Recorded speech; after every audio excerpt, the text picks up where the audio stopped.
Imana ishimwe. Ngo ariko bageze igihe baravuga babwira Samweli bati udutambire igitambo. Haleluya, haleluya. Ati udutambire igitambo hari Imana yakongera ikatwibuka. Imana yacu ishimwe cyane. Amina.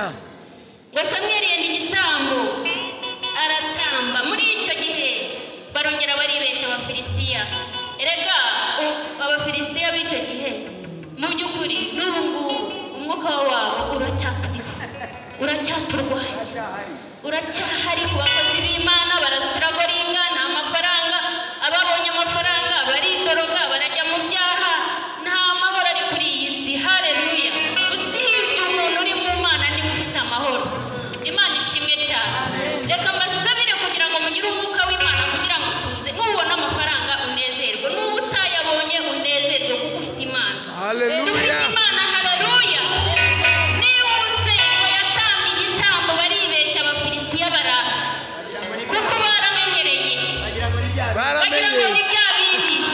Ariko Imana yari yabihinduye. Haleluya. Imana yari yabihinduye.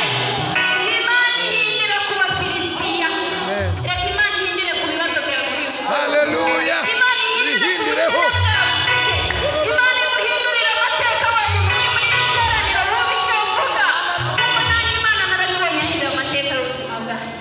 Iwacu nta muntu uratunga iki mva. Ejo bundi aha ngaha musaza wanjye yaguze akamodoka, niho ngo bakita iki gata amapiyesi. Ariko mfite vebuti yanjye mu rugo, ningaruka nzaza nyitwaye. Amina. Imana ishimwe. Umuhungu wanjye afite imodoka w'imyaka 18 kubera Imana.